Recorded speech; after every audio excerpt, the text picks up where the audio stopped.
سب کچھ ہو بیوی نہ ہو تو تنہائی کا احساس مار دیتا ہے۔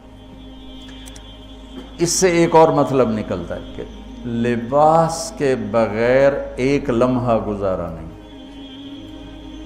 سارا دن پانی نہیں پیتے ہیں نا، اب میں بیان میں پانی پی رہا ہوں، لیکن 16 گھنٹے تو گزارے ہیں نا، پانی نہیں پیا، کھانا نہیں کھایا، 16 سیکنڈ لباس کے بغیر گزار سکتے ہیں؟ بولو۔ کوئی بھی کمرے میں نہ ہو، تم تنہا ہو، تم کپڑے اتارو تو تم اپنے آپ کو عجیب فیل کرو گے، تم خود اپنے آپ کو چادر میں چھپانے کی کوشش کرو گے۔ ان لباس ایک ایسی زبردست ضرورت ہے بلا دلیل کہ تم تنہا کمرے میں بھی کپڑے اتارو تو تم اپنے آپ کو عجیب سا محسوس کرتے ہو۔ اس سے پتہ چلا کہ بیوی کے بغیر کوئی زندگی نہیں ہے اور خامد کے بغیر عورت کی کوئی زندگی نہیں ہے۔ یہ ہمارا بدبخت معاشرہ ہندی کہ کسی بچی کو طلاق ہو جائے وہ گل سڑ کے مر جاتی، اس کی شادی نہیں ہوتی۔ کوئی جوان بچی بیوہ ہو جائے وہ سسک سسک کے مر جاتی، اس کی شادی نہیں ہوتی۔ کوئی 40-50 سال کا ہو جائے مرد، اس کی بیوی مر جائے، کوئی اس کو لڑکی دینے کے لیے تیار کوئی نہیں۔ اور لباس کا لفظ بتاتا ہے کہ شادی کے بغیر انسان ننگا ہے، اور ننگے انسان کا کوئی کہیں بھی گزارا نہیں ہے۔ لفظ لباس بتاتا ہے کہ ہم اس چیز کو رواج دیں کہ شادیاں ہوں، بیوہ کی شادی ہو، مطلقہ کی شادی ہو، کوئی کس کی بیوی مر جاتی ہے۔ حضرت ابن مسعود کا فرمان ہے اگر میری موت میں 10 دن باقی ہوں تو بھی میں شادی کر لوں گا اگر میری بیوی مر جائے تو۔ ابو ہریرہ کہتے ہیں اگر میری زندگی میں 7 دن باقی ہوں اور میری بیوی مر جائے تو میں 1 ہفتہ بھی شادی کے بغیر نہیں رہوں گا، میں شادی کر لوں گا۔ تو ہم ایک ہندی معاشرے سے متاثر ہیں جہاں بیوہ کی کوئی سنوائی نہیں، مطلقہ کی کوئی سنوائی نہیں، اور کوئی جوان بھی 2-4 بچے ہیں اور بیوی مر جائے تو اس کی کوئی شادی نہیں ہے، وہ سسک سسک کے وہ بلک بلک کے زندگی گزارتے ہیں۔ ہم لوگ اس کو رواج دیں۔ لباس، لفظ لباس بتا رہا ہے کہ جیسے لباس کے بغیر ایک لمحہ آدمی چین سے نہیں بیٹھ سکتا، ایسے ہی اس رشتے کے بغیر زندگی میں کوئی خوبصورتی نہیں، کوئی حسن نہیں۔ میں نے جیسے کہا لباس سب سے قریب ہے، تو اس کے بعد بیوی کا حق سب سے پہلے آ جاتا ہے۔ ماں باپ کی طرف سے زیادتی آئے تو تمہارے ذمے ہے اپنی بیوی کو بچاؤ، اللہ کے واسطے اپنی بیویوں کی حفاظت کرو۔ ہاں تمہاری بیوی کی طرف سے زیادتی آئے تو اللہ کے واسطے ماں باپ کی حفاظت کرو۔ تو اس کا مطلب یہ نہیں کہ تم ڈنڈا اٹھا لو، اپنے اخلاق ایسے بناؤ، سپرنگ بن جاؤ، سپرنگ جو فریشر سے کو قبول کر کے دب کے نیچے چلا جاتا ہے۔ نیچے جانے میں جڑ جانے کا نظام چھپا ہوا ہے کہ جھک جاؤ، ماں باپ ناراض ہو ان کے پاؤں پکڑ لو، بیوی ناراض ہو اس کے پاؤں پکڑ لو۔ ذلت میں عزت چھپی ہوئی ہے، ساری زندگی کا تجربہ بتا رہا ہوں۔ ذلت، اللہ کی رضا کے لیے ذلت اٹھانے میں عزت چھپی ہوئی ہے۔ ہن لباس لکم، کتنا ہی مجھے غصہ چڑھا ہو میں اپنے کپڑے پھاڑوں گا؟ مجھے غصہ آ گیا، میں نے اپنے کرتے پھاڑنے میں، کسی یہ پاگل تو کرے گا، سمجھدار دوئے دا کرتا پاڑے گا، اپنا نہیں پاڑے گا۔ اب مجھے بیوی پہ غصہ چڑھ گیا تو میرا لباس ہے، اس کو تار تار کر دوں، گالیاں دوں، تھپڑ ماروں؟ تو ایسا ہی جیسے میں اپنے کرتے کو پھاڑ رہا اور اپنے کرتے کو تار تار کر رہا۔ بیوی کو غصہ چڑھے تو وہ اپنے کپڑے پھاڑتی ہیں۔ کپڑوں کے لیے کتنے حفاظتی نظام ہیں، الماریاں بنی ہوئی ہیں اور ہینگر بنے ہوئے ہیں، کریز خراب نہ ہو۔ جب پڑھتا تھا نا لاہور تو اسکول میں یا کالج کا میں سب سے خوش لباس لڑکا کہلاتا تھا، کہ میں اپنی اسکول سے آ کر نا، اب ہاسٹل میں کوئی استریاں تو ہیں نہیں، نہ ہی کوئی نوکر، تو اپنی پتلون کو ایسے ہاتھوں سے استری کرنا اور کر کے پھر تہ لگانا، پھر سرانے کے نیچے رکھنا پھر اس کے اوپر سونا تاکہ خود بخود استری ہو جائے اور کریز ٹھیک ہو جائے، اور رات کو بالوں کے اوپر رومال باندھنا تاکہ بالوں کی سیٹیں خراب نہ ہو جائیں۔ کیونکہ میں نے بال بنوائے تھے وحید مراد کٹ بال، 2 فلم سٹاروں کا ہیئر کٹ چلا، ایک دلیپ کمار کا، ایک وحید مراد کا۔ تو عام جو تھے نا بال کاٹنے والے، وہ 8 آنے لے کے بال کاٹ دیتے تھے۔ وحید مراد کٹ کے لیے 5 روپے لگتے تھے۔ 5 روپے اس زمانے میں بہت بڑی دولت تھی، جب ڈالر 1 روپے کا تھا۔ 5 ڈالر کتنے ہو گئے ہیں جی؟ 500 سے اوپر ہے اب۔ تو یوں سمجھو کہ وہ 5 روپے دے کر وحید مراد کٹ بنتا تھا، تو پھر میں وہ اوپر رومال باندھتا تھا کہ سوتے ہوئے میرے بالوں کا ہیئر سٹائل خراب نہ ہو جائے۔ ایک چھوٹا سا بچہ ہے لیکن اپنے لباس کو کیسے حفاظت کر رہا ہے، کریز ٹھیک کر رہا ہے، سرانے کے نیچے رکھ رہا ہے اور اس کو صاف ستھرا رکھ رہا ہے۔ ہم کھاتے ہوئے کیا کرتے ہیں، آگے اگر کپڑے نئے پہنے ہوں تو آستینیں چڑھا لیتے ہیں کہ کہیں کوئی شوربہ، کچھ سالن ادھر نہ لگ جائے، ادھر نہ لگ جائے۔ میں جب بھی بیٹھتا ہوں تو میری بیوی کہتی ہے آستینیں چڑھاؤ، آستینیں چڑھاؤ، لگنا چاہے۔ اور آگے ہم کیا کرتے ہیں، تولیہ رکھتے ہیں، نیپکن رکھتے ہیں، رومال رکھتے ہیں۔ بڑے بڑے ہوٹلوں میں جاؤ تو پہلے وہ ساتھ رکھا ہوتا ہے کہ کوئی کھانے کا ذرہ گرے، سالن کا کوئی قطرہ گرے تو آپ کے کپڑے خراب نہ ہوں۔ ہم کیچڑ میں جا رہے ہوں تو ہم اپنے پاؤں گندے کر لیتے ہیں، کپڑے گندے نہیں ہونے دیتے۔ اپنے شلوار اوپر کر لیتے ہیں، پتلون اوپر کر لیتے ہیں، پاجامہ اوپر کر لیتے ہیں۔ تو جب کہیں سے کوئی آنے لگے ایسی ناگواریاں تو اپنے اوپر لے لو، بیوی پہ نہ آنے دو۔ ہم کپڑا بچاتے ہیں یا پاؤں بچاتے ہیں؟ کپڑا بچاتے ہیں، شلوار اوپر ٹانگ لیتے ہیں، کرتے کو یوں سمیٹ لیتے ہیں۔ تو جتنا کیچڑ ہے حالات کا، واقعات کا، اخلاق کا، وہ کیچڑ اپنے اوپر لے لو، بیوی کو بچا لو۔ اور بیوی کیا کرے، وہ جتنا کیچڑ ہے حالات کا، واقعات کا، ناگواریوں کا، اپنے اوپر لے لے، خامد کو بچا لے۔ لباس کا اور کیا کام ہے، یواری سواتکم، یہ تمہارے عیب چھپاتا ہے۔ تو میرا کام کیا ہے، میں بیوی کی کمیاں چھپاؤں، ڈھنڈورا نہ پیٹوں۔ بیوی کا کام کیا ہے، خامد کی کمیاں چھپائے، ڈھنڈورا نہ پیٹے۔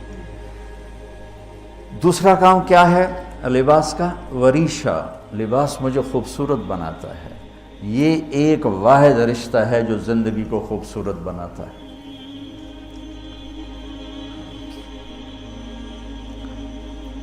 ہن لباس لکم انتم لباس لہن۔ تو لباس کیا کرتا ہے، زیب و زینت۔ لباس کیا کرتا ہے، عیب چھپاتا ہے۔ لباس کیا کرتا ہے، خوبصورت بناتا ہے۔ تو اس رشتے کو خوبصورت بنانا ہے، بیوی خامند کے لیے، خامند بیوی کے لیے۔ کس طرح یہ رشتہ خوبصورت بنے گا، اچھے اخلاق کے ساتھ، اچھے اخلاق کے ساتھ۔ اگر گھر والوں کے اخلاق اچھے ہوں، وہ بچی ساس سسر کو ماں باپ بنا لے، ساس سسر بچی کو ماں باپ بنا لے، خامند بیوی کو ہتھیلی کا چھالا بنا لے، بیوی خامند کو ہتھیلی کا چھالا بنا لے۔ میں قربان جاؤں اپنے نبی پر، ساری کائنات کو نور ایمان دینے والی ہستی، اور حضرت عائشہ رضی اللہ عنہ کو لقمے بنا کے کھلا رہے ہیں۔ کمال۔ حضرت عائشہ رضی اللہ تعالیٰ عنہ، وہ بڑی بڑی بوٹیاں ہوتی تھیں نا، وہ اٹھا کے ایسے نوچتیں اور پھر رکھ دیتیں، روٹی کا ٹکڑا اٹھاتی۔ میرے نبی وہی بوٹی اٹھاتے جہاں حضرت عائشہ نے نوچا ہوتا تھا، وہیں دکھا کے کرتے تھے، ان کی محبت کو لینے کے لیے اور ہمیں سکھانے کے۔ حضرت عائشہ گلاس اٹھاتی، وہ بڑے بڑے ہوتے تھے، اب تو یہ چھوٹے چھوٹے گلاس ہیں۔ بخل کا زمانہ آ گیا، پانی بھی تھوڑا دیں دیں۔ ہمارے دیہات کا کلچر تھا، اب تو مٹ گیا ہے، مہمان ہی کوئی نہیں ہوتے۔ جب کچی سڑکیں ہوتی تھیں اور ذرائع نہیں تھے تو بہت سے مسافر ہمارے ڈیروں میں آ کے رات گزارتے تھے۔ ہماری پہچان والے نہیں، اجنبی راہگیر، اور کوئی پہچان والے بھی، لیکن جو بھی تھے، کوئی اپنے ہیں، پہچان والے ہیں، دوست ہیں، مسافر راہگیر ہیں، ان کو رات کو کھانے کے بعد دودھ پلانا یہ ہماری تہذیب تھی کہ جتنے بھی ہیں دیرے میں 15 ہیں 20 ہیں 1 ہے، جاؤ بھائی روٹی کھا لی ہاں دودھ پواؤ سارے ہیں۔ وہ جانور بہت زیادہ ہوتے تھے، کھیتی باڑی کم ہوتی تھی، دودھ وافر ہوتا تھا، وہ گلاس اتنے بڑے بڑے ہوتے تھے، 3 پاؤ کا گلاس ہوتا تھا۔ تو ایک ہمارے دادے کے زمانے کا نا چاچا لال سنپال وہ آ گیا دیرے میں، نوکر گیا دودھ پلانے، تو گلاس کو دیکھ کے نوکر سے کہندا پتر میں نہیں پیندا۔ اسا کہا چاچا کیوں نہیں پینا؟ اسا کہا 2 تو ود پیواں تو بے غیرت بنا تے 2 تے میرا گزارا نہیں جاتا میں نہیں پیندا۔ تو حضرت عائشہ رضی اللہ تعالیٰ عنہ گلاس اٹھاتی اور یہ پیا، یہ رکھا۔ میرے نبی اٹھاتے اور جہاں حضرت عائشہ کے ہونٹ لگے ہوتے تھے وہاں ہونٹ رکھ کے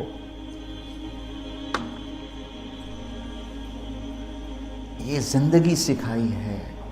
یا عائشو، کیا محبت سے بولا عائشہ نے، یا عائشو، یہ عاشقانہ انداز ہے، محبوبانہ انداز ہے۔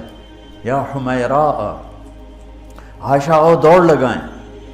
عائشہ مجھے پتہ چل جاتا جب تو میرے اوپر ناراض ہوتی ہے۔ حضرت عائشہ نے کہا وہ کیسے؟ کہ جب تو میرے اوپر ناراض ہوتی ہے نا تو یہ نہیں کہتی مجھے رب محمد کی قسم، تو کہتی مجھے رب ابراہیم کی قسم۔ جب تو میرے اوپر راضی ہوتی ہے تو کہتی ہے مجھے رب محمد کی قسم، اور جب تو میرے اوپر ناراض ہوتی ہے تو کہتی مجھے رب ابراہیم کی قسم۔ کہ یا رسول اللہ صلی اللہ علیہ وسلم نام ہی آپ کا نہیں لیتی، میرا تو دل آپ پہ کیا، میری جان قربان ہے آپ پر۔ عرب کے ماحول میں اظہار عشق عیب تھا بیوی سے، ہاں معشوق سے اظہار عشق ساری شاعری بھری پڑی۔ تم نے شعراء جاہلیت پڑھو یا بعد کو پڑھو، بھری پڑی۔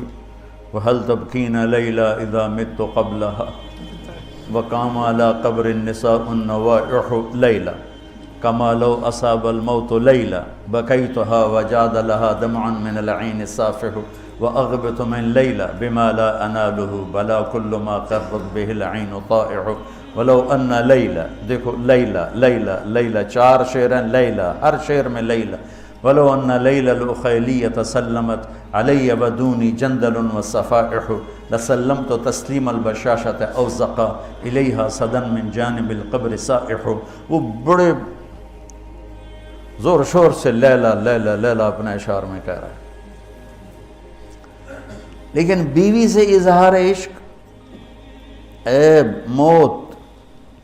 اس ماحول میں جس میں بیوی سے اظہار عشق ایک عیب تھا اور معشوق سے اظہار عشق شاعری بھری پڑی۔ ترکت ہوا لیلا وسعد بمعزل، کیا کیا خوبصورت شاعری ہے۔ بے بالشموس الجانحات غواربا، اللہ بساط من الحریر جلاببا حاولنا تفدیتی وخفنا مراقبا فوضعنا ایدیہن فوق ترائب۔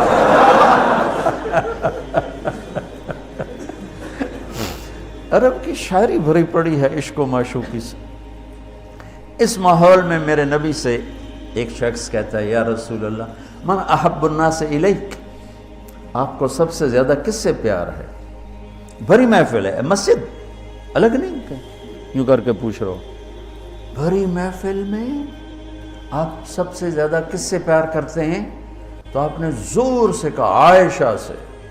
اللہ اکبر، اللہ اکبر، ہائے ہائے ہائے۔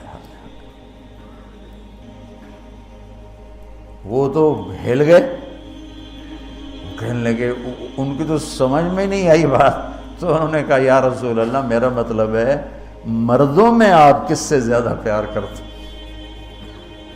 تو آپ کو اندازہ ہو گیا بھائی کیوں یہ پوچھ رہا ہے، اس کو ہضم نہیں ہوا جواب۔ تو آپ نے کہنا تھا ابو بکر سے، تو آپ نے فرمایا مردوں میں عائشہ کے عباس، ابوہا عائشہ کے عباس۔ کیا زندگی سکھائی۔ ہن لباس لکم وانتم لباس لہن، یہ تمہارا لباس ہیں تمہیں کتنا ہی غصہ چڑھے لباس تو نہیں پھاڑو گے. تمہیں غصہ چڑھے بیوی کو بے عزت نہ کرو. بیوی کو غصہ چڑھے تو کرتا پھاڑے گی, اپنا دوپٹے کو آگ میں ڈالے گی, نہیں, اس کو بچائے گی. صرف پاگل یہ کام کرتا ہے. اسی ایک لفظ لباس کے اندر زندگی گزارنے کا پورا طریقہ موجود ہے. اور اسی کے اندر بیواؤں کی, مطلقہ کی, رنڈوے کی شادی کا اشارہ خوبصورت موجود ہے کہ لباس کے بغیر تو ایک لمحہ انسان نہیں گزار سکتا. تو اس کو رواج دینا یہ ہمارے ذمے ہے, اور اپنے نبی کی معاشرت کو بتانا یہ ہمارے ذمے ہے. تو ان مسائل میں پڑ گئے جن کا نہ جنت سے تعلق ہے نہ جہنم سے تعلق ہے. الٹا وہ مسائل جس میں زیادہ اختلاف ہے اس میں زیادہ بولنا, زیادہ تقریریں کرنا, اس چیز نے ہمیں اپنی منزل سے بہت دور کر دیا. ہم کھو گئے ہیں, کہیں اور چلے گئے ہیں. تو اس عرب کے ماحول میں میرے نبی نے لباس بنا کے دکھایا. صفیہ رضی اللہ تعالیٰ عنہ چھوٹے قد کی تھیں, اونٹ پہ سواری کے لیے وہ خود نہیں کر سکتی تھی, آپ نے اپنا گھٹنا آگے کر دیا. حضرت صفیہ نے آپ کے گھٹنے پر پاؤں رکھا اور اس کو زینہ بنا کے آپ نے ان کو اوپر چڑھایا, زینہ بنا کے.